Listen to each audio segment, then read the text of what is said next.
পুজো করছে রঘুনন্দন গোপীনাথকে নাড়ু খাওয়াচ্ছে। আপনারা সবাই মাথায় মাথা খাবেন সবাই মিলে। এই গানটার মাধ্যমে নাড়ু খাইয়ে দেবো সবাই টুলু ধরে দিই সবাই মিলে পেরেছি। সবাই দর্শন করুন, সবাই দর্শন করুন, ভাগ্যবতী ভাগ্যবান দর্শন করুন। মা গোপীনাথ দাঁড়িয়ে আছে, রঘুনন্দন পুজো করছে গোপীনাথকে। মা মা তারা মন্দিরে তুমি জাগো জাগো জাগো কৃষ্ণ গোপাল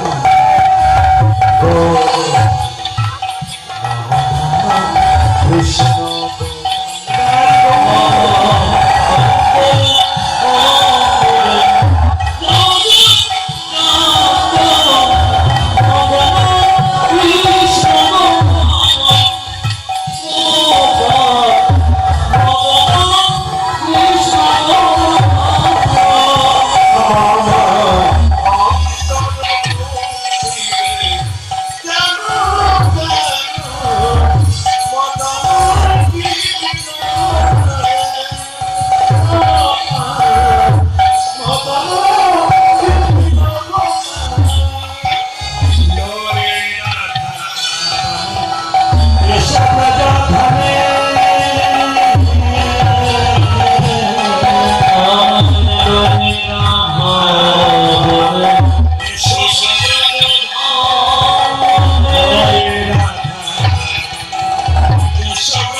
মুকুন্দ সরকার গেল একটা বাড়ির ছেলে চিকিৎসা করতে, গোপীনাথকে নাড়ু খাওয়ালোকে রঘুনন্দন।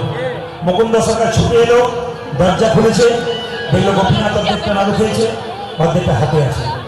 যখন জিজ্ঞেস করলো হ্যাঁ রঘু আমি দেখলাম পাথরের নাড়ু হয়ে গেল কেন, রঘুনন্দন গোপীনাথকে জিজ্ঞেস করলো গোপীনাথ আমি তোমাকে আসল নাড়ু খাওয়াচ্ছিলাম, বাবা পাথরের নাড়ু দেখতে পেল কেন? বলছে শোন, মানুষের যখন জন্ম হয় দুটো চোখ হয়, একটা ডান চোখ একটা বাম চোখ। গুরুকৃপা বস্তু সাধন ভোজন করি একটা চোখ হয় ওটা জ্ঞান চক্ষু। তোর বাবার তোর যে জ্ঞান চক্ষু উদয় হয়েছে তোর বাবার এখনো হয়নি। তবে বাবা পিতার পুণ্যে পুত্রের উদয় হয়। আজকে বিশ্বের মানুষকে আমি দেখিয়ে যাবো কি পুত্রের পুণ্যে পিতার উদয় হয়। তুই তোর হাতটা তোর বাবার মাথায় দিয়ে দেখতে পাবে আমি নাড়ু খাচ্ছি। ছোট্ট রঘুনন্দন তার বাবার মাথায় হাত দিয়েছে, আর কি দেখতে পেলে মায়েরা? অর্ধপি খণ্ড করে অর্ধনাড়ু আছে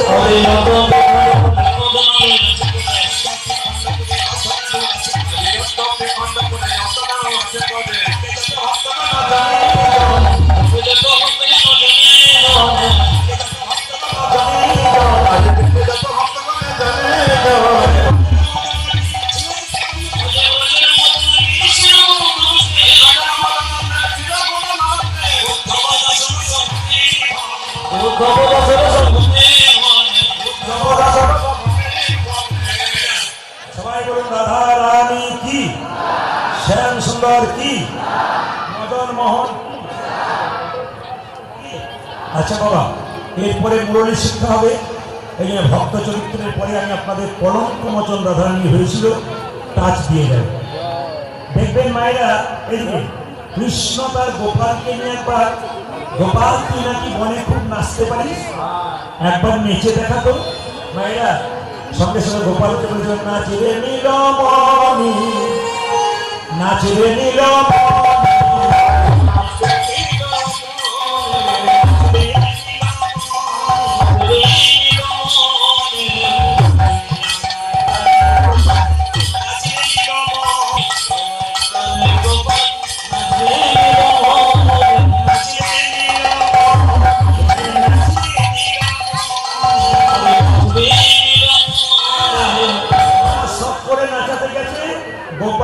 অচৈতন্য হয়ে চালাকি করে শুয়ে দিয়েছে।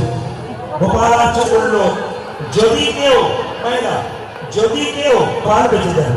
ও মায়েরা, জটিলে বললো আমি আগে যাব। বলুন তো মায়েরা, জটিলে এত পাপ করেছে, কৃষ্ণ বিবাহ দিয়েছিল, সে গেল, জল নিতে যাচ্ছে, জল ঝরঝর করে পড়ে যাচ্ছে। শেষে যখন কুটি লাগালো, সেও পারল না। রাধারানী যখন নিয়ে গেছে কলসিটা, যমুনার জলে গিয়ে সবার ছিদ্রের দিকে তাকাচ্ছে। হে গোবিন্দ জগতীর না, শত ছিদ্রের দিকে তাকিয়ে দেখল শত শত কৃষ্ণ মুখ দাঁড়িয়ে আছে। সঙ্গে সঙ্গে মায়েরা শত ছিদ্র কলসি পূর্ণ করে গোবিন্দের মাথায় দিলেন। মায়েরা, রাধারানীকে কলঙ্ক ছিল। রাধারানী একবার কৃষ্ণকে বলেছিল যে আমার যে এত কলঙ্ক, আমার কলঙ্ক ধুয়ে যাবে কি করে? তো কৃষ্ণ বলেছিল, শোনো, অতুল্য ধন তুলসীরে, তুমি যারে তুলসীরে, কুকুরে কি তার মান্য রাখে? তুমি কি জানো না লক্ষ্মী, সুপতি সুখের পাখি, ব্যাধি কি রাখে তাকে যতন করে? ভালো করে শুনবেন, বলছে তুলসীকে যে আপনারা তো যত্ন করেন, তুলসীর মালা কণ্ঠে নেন, বলুন তো তুলসীর ওপরে কুকুরে কি করে? প্রস্রাব করে দেয়। তবে কি তুলসীর গুণ কমে যায়? বানরে সপিয়ে মতি, মতিতে তার নাইক মতি, অনাসে কাটে তারে দন্তে, শিশু মানে না দেবতায়, মানুষ খুঁজে তারে কেন মন্ত্রে। মায়েরা, শিশুকে মন্দিরে শুয়ে দেবেন, ও প্রস্রাব করে দেবে, পায়খানা করে দেবে। যারা নিন্দুক রাধে তোমার নামে নিন্দা করবে, ওই দিকে তাকাবে না। নিম পাতাকে যতই নিঃশ্বাসে ভেজাল, তার নিষ্ঠেত কিন্তু কোনো মতেই যাবে না। এই জগতে যারা নিন্দু, তারা নিন্দা করতে কোনদিন ছাড়বে না। ও রাধে, তুমি কৃষ্ণময়ী, তুমি প্রেমময়ী, তুমি আমারই চিরকাল থাকবে। সবাই হাত তুলুন একসঙ্গে, হ্যাঁ আবার বাজাও তালি একসঙ্গে।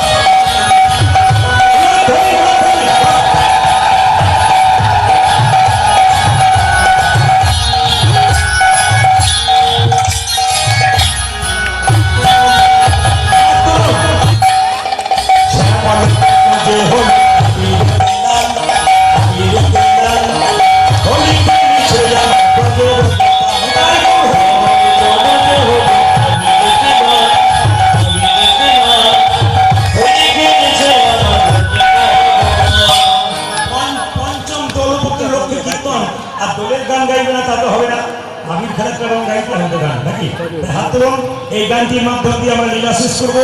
সবাই মিলে শুনে শ্যামল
জপ